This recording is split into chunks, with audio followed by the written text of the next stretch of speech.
남윤정 김미희 선교사의 선교편집 주 안에서 문안드립니다. 필리핀은 수도권 중심으로 봉쇄령이 다시 시행됐습니다. 저는 다시 짐을 싸서 교회 인근 숙소로 들어와야 했습니다. 주일 예배를 지키기 위해서입니다. 벌써 세 번째 집을 나서게 되었습니다. 이번에는 정말이지 아내와 아이들을 남겨두고 집을 나서기가 싫었습니다. 발걸음이 무거웠고 아이들이 지금도 눈에 밟힙니다. 사명을 생각하며 교인들을 생각하며 길을 나섰습니다. 언제 이 코로나가 끝이 날까요? 언제 마음껏 복음을 전하며 구름대처럼 보이는 그 예배를 다시 경험할 수 있을까요? 가족들과 편안한 행복을 누릴 수 있을까요? 코로나의 종식이 어제보다는 더 가까워졌을 것이고 백신을 언젠가는 맞을 것이고 점점 상황은 나아질 것이라는 소망을 품고 이 시간을 견뎌냅니다. 마태복음을 써오세요. 저는 성도님들에게 마태복음을 써오라고 광고했습니다. 일부 청소년들만 써올 것이라고 예상했고 매주일 예배하는 것도 힘든 상황에서 또한 하루하루 먹을 양식을 걱정을 하는 성도들에게 성경을 쓰게 하는 것은 어찌 보면 목사로서 성도들을 제대로 파악하지 못한 요구일 수도 있었습니다. 그래서 한 달 전에 광고하고 이후에는 광고하지 않았습니다. 더군다나 장년들은 글을 읽고 쓰는 것에 친숙하지 않는 편이기에 큰 기대를 하지 않았지만 예년 같았으면 청소년들이 방학을 할 시기라서 성경 쓰기 행사를 광고했습니다.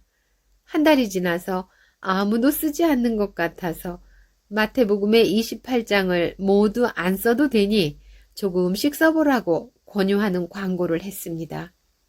그런데 한 성도가 손을 들고 말했습니다. 목사님, 다 썼습니다. 예? 마태복음을 모두 다 썼다고요? 예, 여기 있습니다. 저는 깜짝 놀랐습니다. 공책 한 권을 손에 들고 있었습니다.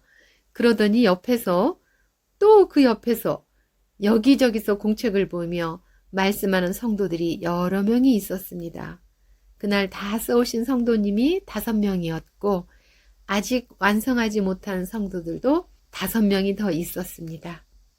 한 달 전 광고할 때 한국에서는 할아버지 할머니도 성경을 쓴다고 진담반 농담반으로 광고했는데 정말 장년들이 글을 읽고 쓰는 것에 친숙하지 않는 그 장년분들이 이렇게 써왔다는 것에 정말 너무나도 큰 감동이었습니다. 코로나로 출석 인원이 10분의 1로 줄어들고 매주일 예배하는 것조차 참으로 어려운 상황에서 얼마나 큰 감동과 기쁨이었는지 모릅니다. 장학생이 떠났습니다. 빈민 지역이다 보니 대학 진학률이 높지 않습니다. 교회에 출석하는 고3 학생들을 계몽하여 대학교를 알아보고 같이 지원하고 기도하여 5명이 대학교에 진학했습니다. 너무 기뻐 매달 장학금을 지급했습니다. 그러다가 코로나로 선교 후원비가 적어져서 장학금을 지급하지 못했습니다. 장학생들은 하나 둘씩 일자리를 찾아갔고 급기야 한 명이 마닐라에서 생활한다고 다른 교회로 가겠다고 연락이 왔습니다.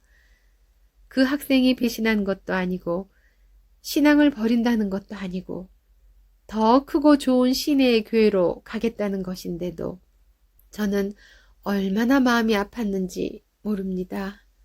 그리고 돈으로 그 학생의 신앙을 망친 것이 아닌가라는 생각도 들고 참으로 힘든 나날을 보냈습니다.